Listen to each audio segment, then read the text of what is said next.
Hi everyone, my name is Simon Selleck with Keller Williams Calabasas. We're here at my office. I wanted to discuss a topic that a lot of people ask me about, where they compare today's market to what happened in 2007.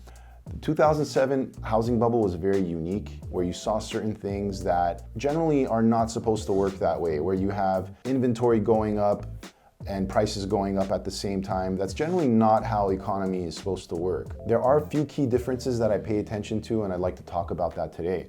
The first one being affordability. Believe it or not, affordability today is much better than it was 15 years ago. There are three components to every transaction. One is the price of the home. Two is the wage of the borrower.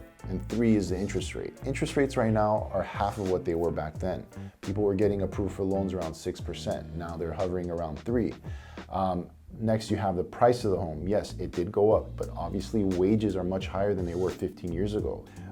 So much so that people are allocating 25% of their gross income to their mortgage nowadays, as opposed to before it was around 34%. So that's a lot more stress on a household when that much of your income is going towards your mortgage.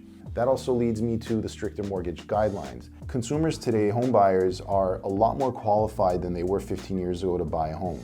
This is because there are a lot more requirements. Lenders are looking at a lot more paperwork than they did before to approve your loan. Therefore, you can confidently purchase a house nowadays and know that you're qualified to buy it because of all the hoops you need to jump through. That wasn't the case back then. I mean, if anybody remembers how stated income loans worked, it was almost like applying for a credit card. Nowadays, it's a lot harder to get approved. So once you do, you know you can legitimately buy a house.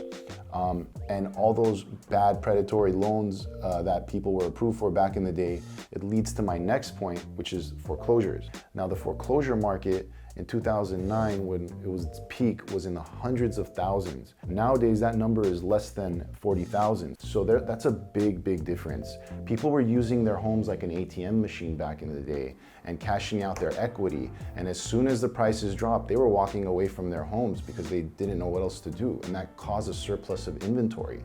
That's definitely not the case today. So that's my fourth point.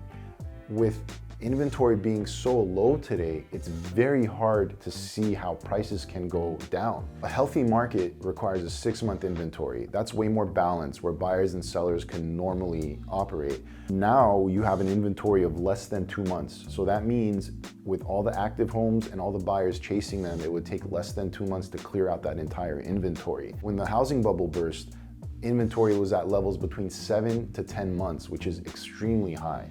So when you have inventory that high, buyers have many options, and then the demand being so low, that caused prices to drop significantly. If you ask me, that's probably the most important factor in all of this. So until we see a difference in inventory, we shouldn't expect to see prices go down anytime soon. So that's gonna be the key, and that's something to keep an eye on for the future. If you'd like to know more, reach out to me. My name's Simon Selleck with Keller Williams. You can call me at 818-660-5949. Thank you.